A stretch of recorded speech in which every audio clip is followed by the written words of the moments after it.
So I think it's confusing. It has been quite stressful. Just, yeah, just one word.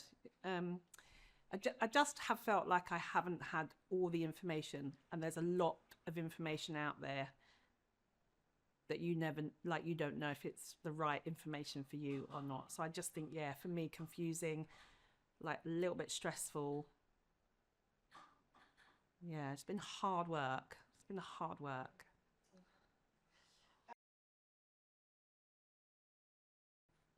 So I think I'm in the full like menopause phase.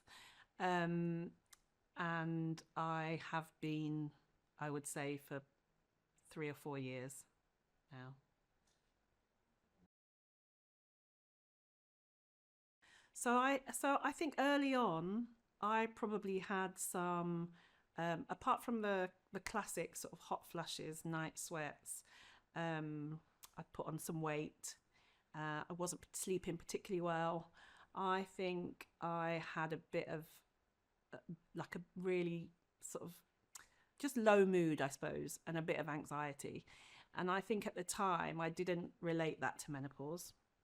So I remember going to my GP and being put on some very low dosage antidepressants, which sort of worked for that symptom particularly. So it felt okay, but then the other symptoms were continuing. Obviously, the night sweats and the hot flushes, continually like putting on weight, even though I was exercising quite a lot.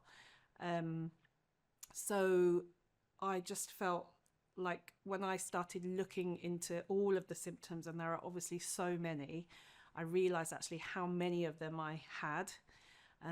So then it actually was in COVID, and I had a phone call with my GP. And then he had sent me a website which I looked at, and I was like, I am totally in that phase of like menopause. So then that's at the point when I was given some HRT, some HRT patches. And certainly for the first, I'd say, year and a half, I felt like much better. Like a lot of those symptoms were alleviated. So I felt like this is helping. But then there was a point where I just felt like some of those symptoms were coming back, and I was getting other symptoms. So I increased the dosage. And again, that worked for a little while. Um, at the same time, you're seeing all of these things on sort of social media about what you should take, shouldn't take, should do, shouldn't do. And it just became really confusing at that point because I, as I said, I was sort of getting these other symptoms that I hadn't really realized were associated with menopause previously. Like hair thinning, things that are a little bit more unusual. And yeah, I just felt like I really don't know quite what to do. And to be fair, the GP wasn't always particularly helpful. And it depended on what GP I spoke to at my surgery. So it felt, yeah, it was, that's why I said it was hard work. It felt like like really challenging and difficult to get the right information. And then also I'm aware that everybody's so individual, everybody reacts differently to the medication. So I think I just got really despondent about what I should do for the best, what I should take and not take. And then now I'm at a point where I feel like I need another change, like the medication isn't really doing what it needs to do. Like I'm still putting on weight, even though I'm exercising a lot. I'm still struggling like with energy. Like I have no interest in anything intimacy at all. So those things are really challenging, to like just get through your day-to-day life. Like it's really difficult for my partner. And probably my daughter who has to live with me as well. So yeah, it's been challenging. So I have been back to the GP and I've had blood tests, and I'm trying to work out what is the next step for me in terms of like medication or yeah, anything else, supplements. No, I don't think I had really. I mean, I knew about it, but I hadn't had any conversations with family members, my mum, who seems to have gone through that period without seemingly any symptoms because she never spoke about it. We never discussed it. And yeah, even with friends, I don't think it really came up as a sort of serious topic of conversation. Yeah, I feel like everybody was like suffering in silence. And I think it's just the not knowing. It's like the lack of education, really, because people don't know. They don't know that the symptoms are even like that they could be related to menopause. So yeah, that part of it is really challenging because unless you know, um, you have no idea why you're feeling the way you're feeling. I mean, there's loads, isn't there? There's like a whole long list. More than 30, I reckon, symptoms. But I know there's loads.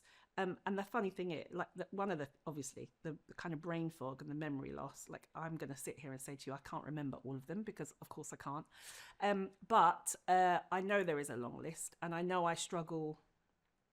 I definitely struggle with concentration and focus and forgetting words, forgetting things mid sentence, and for somebody who works full time, that makes it really challenging as well because you do feel a little bit uncomfortable about your capabilities.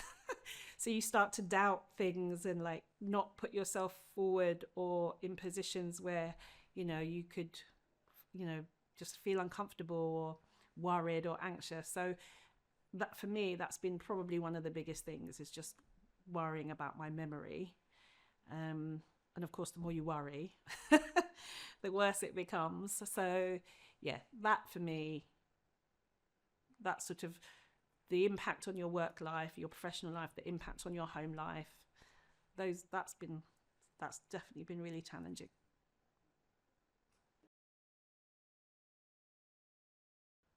I've had one meeting with a group of women in my organisation who wanted to come together to talk about menopause.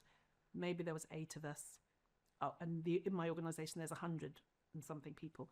So maybe there were about 8 of us, but I felt like it was the first time that they had even thought about discussing it, which was great. And I've been there for quite a while, so that was quite nice because I think there just needs to be a bit more openness about it. And if people are discussing it at work, there is a better understanding of people's, I don't know, their behaviour, I suppose. So understanding that sometimes I'm in meetings and I go, oh my, I can't remember what that was. Like there was, what's the name of that person? And they will understand actually that's potentially part of what menopause is. And actually that's really important for younger women to see, because then they recognize, oh, okay, that's part of what menopause could be for me, and then not feel uncomfortable and go through all the horrible feelings that sometimes that can bring up for women. So I just think it's about just being, for it to be more visible and openly discussed. And I sort of on purpose, I will say in meetings, oh, I forgot to do that. That's probably my menopause brain, because I think it's really important that we just normalize it. But I don't think that happens enough. I think people still sort of hold it a bit like, not talking about periods or not talking about, whatever. So yeah, I just find it's just important to to normalize it and to be open about it and to share how people feel, because we are all also really different. Because I'd read a little bit, I sort about it. I was okay with it. I was like, I'm at that age. This is going to happen to me, whether I like it or not. But I do remember feeling just just a bit of at a loss. Like I just didn't know what to expect, how bad it might get, what else could be, what else I was experiencing that was menopause or a menopause symptom. I felt really, yeah, just misinformed. Like I had no clue really. And as I said, I sort of got this website from the GP in the middle of COVID, and it was just, yeah, I was just like, oh, okay, right, this is it. All of these things could be happening to me. All of the things that I've been feeling are probably menopause. And then it was just like not having a clue about what medication there was. And I still don't feel like I actually know, 4 years later, what is actually out there. So I think initially I felt just, really a bit bewildered and a bit confused. Like, what the hell do I do now? Yeah. I would say the the work issues, really like feeling so uncomfortable to be put in a position that, I don't like public speaking. And I don't particularly like speaking out in meetings, but I've obviously done it for many, many, many years. Um, but suddenly feeling worried about answering a question or sharing something in a team meeting, or wider circles, or having to do a presentation, God forbid. I felt really anxious about that. And I still do. So I have to, I just feel like I have to really prepare myself really well and have everything basically written down, and so that I can just, be as prepared as I can be. So that was really difficult.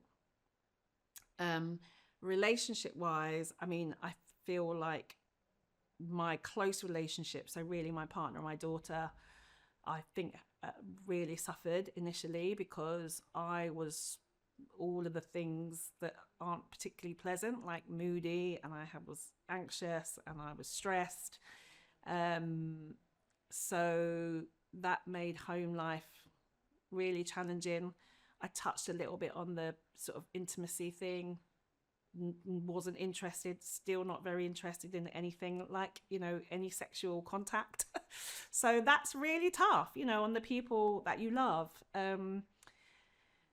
So for me, they were the biggest challenges because they're such a huge part of who you are. And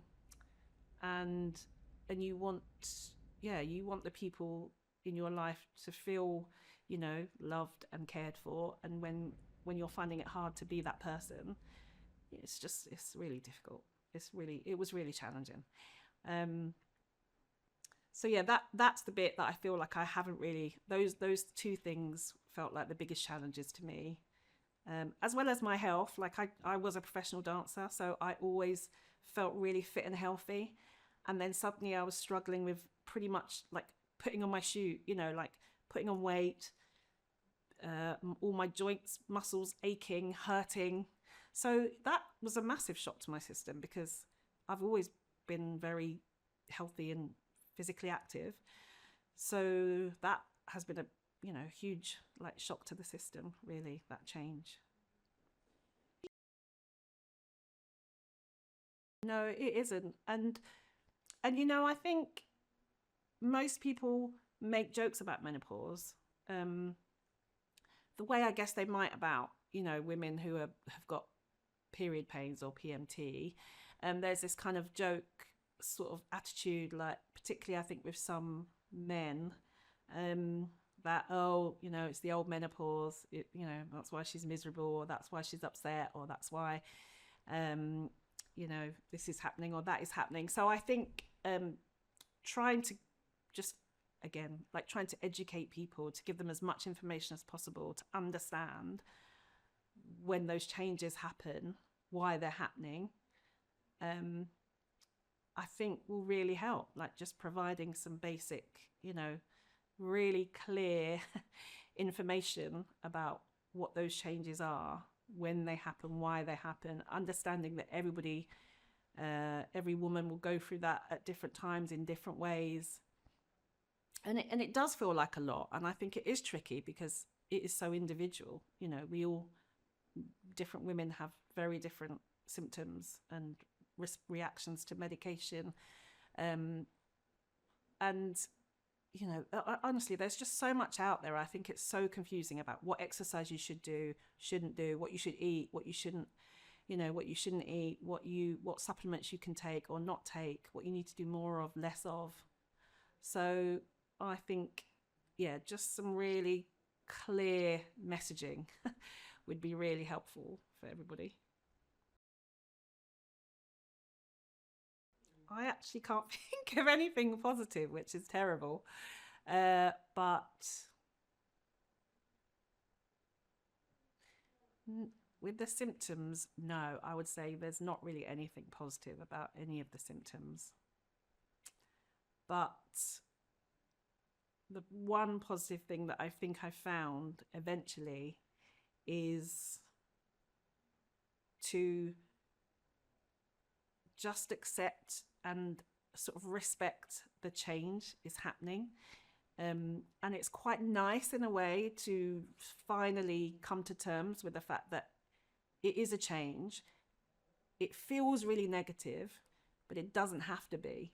Like it's a phase of your life where your body is changing, your mind is changing, possibly your attitude to things are changing. And so I think eventually I've come to the point of, I know why all these things are happening to me now, pretty much.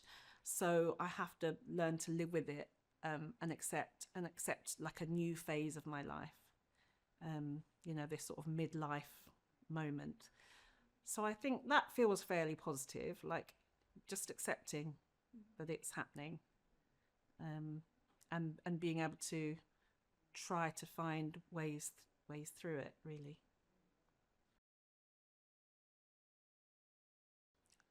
I mean, I feel like I can't say any, you know, also because I know it affects different people differently. So whatever I've been through, somebody else might not be going through. But I would say to share your symptoms, your feelings, your thoughts, because somebody else will be going through, another woman will be going through something similar. So I would say to share, to speak about it, really, to not feel like it's something that you're going to have to go through on your own and struggle with. Um, I think the hard bit about giving advice is that I couldn't say, go to this place and you'll get all the right information. So that, even now, having been in it, 4 years, I would think that is the key. And to be fair, the website that the GP gave me initially was really good. I actually can't remember what it was now, but it was really good initially. So I mean, I guess I would say go and speak to your GP like immediately, and just talk about how you're feeling, because you're probably not alone.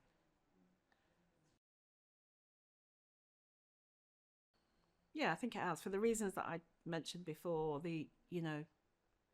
Just knowing that my body is different, um, and it responds differently to different things now, um, has really changed what I thought I could do. So, as I said, I used to be really physically active. I know I can't do all of those things anymore. Um, and I know I should be keeping my body strong by doing certain things, my, muscles and joints and bones. So that, I suppose, has changed. Um, and I'm not quite there, partly because I had to have an operation, a hip replacement recently. So I'm not quite there in terms of like my physicality, because I know that I have quite a lot of work to do to build that strength again. But I don't feel I don't feel as anxious about it now. I understand that my body's different, and I need to do different things to look after it. So it feels a lot healthier. Like my attitude towards what I have to go through, to be strong and well and healthy, um, just is different and more positive. Like, I mean, definitely like 100% more positive, like frame of mind. Um, but it's still, there's still a lot of unknown about what I could do better, how I could look after myself better. Yeah, it's quite interesting. So I would say mainly I'm looking online, like Facebook or Instagram, really. And obviously, that lovely algorithm thing, once you start looking, then you get like bombarded with a million things. So I would say that is just overwhelming. That's just too overwhelming. Um, and everything sells itself like it's going to be the most amazing thing, that's going to transform your life. So it's really hard to know what to look at, what to try. There is so many. There's just so many products out there, and it feels almost impossible to choose something, because you don't really even know, apart from what they're telling you, what it can do, and what if it's going to support what you actually need. So it just feels a bit of a minefield at the moment. I would say I've actually purchased one supplement, which I took for quite a while. Haven't really continued to take it because I didn't really feel like it was doing anything. And it just feels like there's this difficulty in talking to your GP because they just want to give you medication. They don't really want to discuss any other alternative therapy with you. So then you basically pay for stuff to try, pay for supplements to try them out. And it costs a lot of money.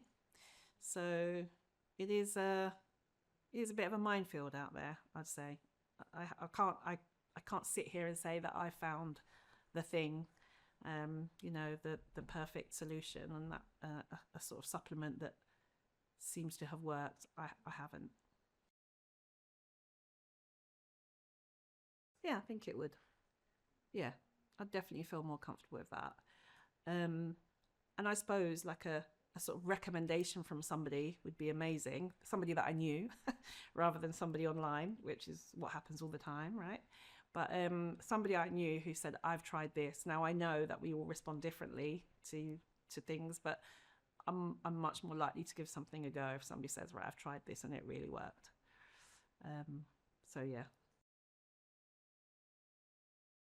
I don't know. I mean, apart from the thing that I mentioned, which was about uh,